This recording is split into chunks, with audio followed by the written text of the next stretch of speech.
Day, who sadly passed away in 2019, was one of Hollywood's greatest, an actress and singer who became known for her animal welfare activism.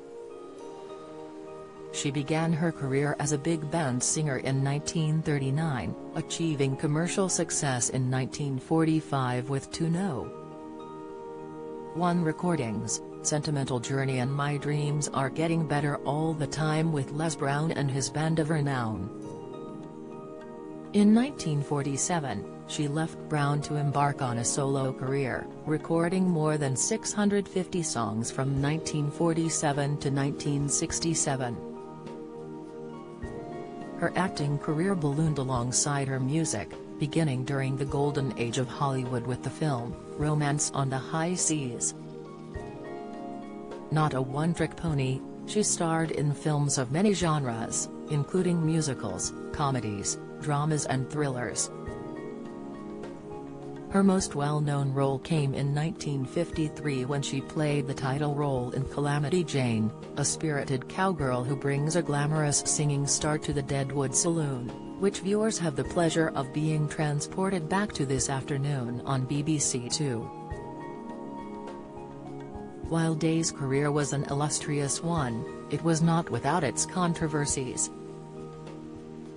In 2008, a biography said that, behind her girl next door image, lay a fatal weakness for violent and unsuitable men. These claims came during a piece by the Daily Mail titled, How Doris Day's Third Husband Cost Her Sanity, and Her £66 Million Fortune, which serialized showbiz biographer David Brett's book, Doris Day, Reluctant Star. Aged just 27, Day married Marty Melcher, her third husband. Mr. Brett wrote, on the face of it, everything certainly looked perfect. She and her new husband Marty Melcher bought a beautiful home in Los Angeles, where Doris' son from her first marriage, Terry, then 7, lived with them. Melcher doubled up as Day's agent, with Mr. Brett claiming that this meant, there was no way he was ready to allow his money-making wife to give up work. He continued, she made movie after movie, while he negotiated higher and higher fees for her, which everybody suspected he was siphoning away for himself.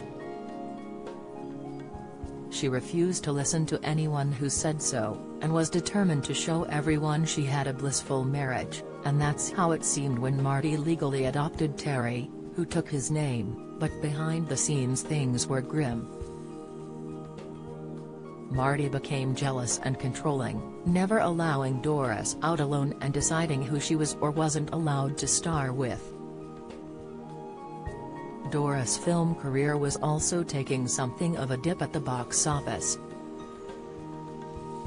Suggestions soon emerged that Melcher was embezzling Day's work money and transferring it to tax-free accounts in Switzerland. Mr. Brett wrote, all of Doris' considerable earnings were being handed over to Melcher and his lawyer and business partner Jerry Rosenthal without question.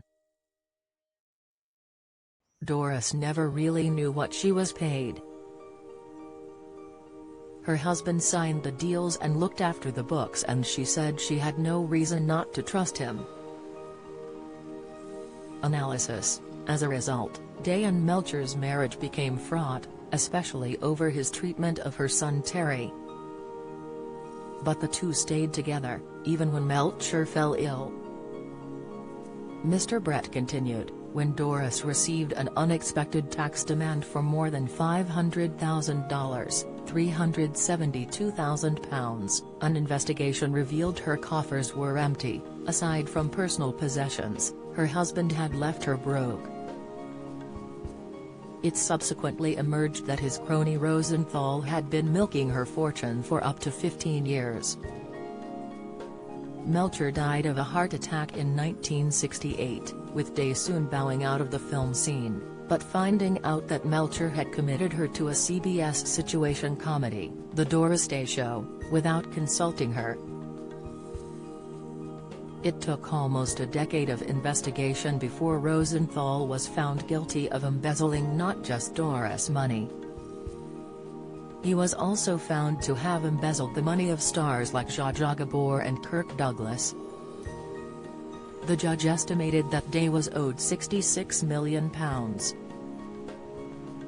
Around this time, Day announced she was going to marry husband number 4, Barry Comden, a restaurant manager who was 11 years her junior.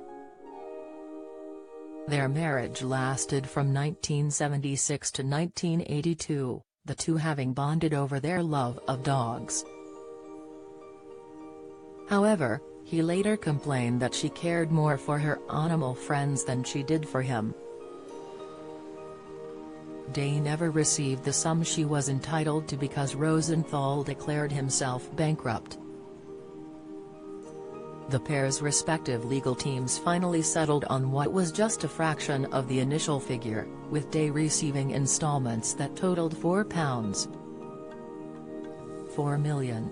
Calamity Jane airs at 1:55 p.m. on BBC Two. Doris Day, A Reluctant Star is published by Junior Books.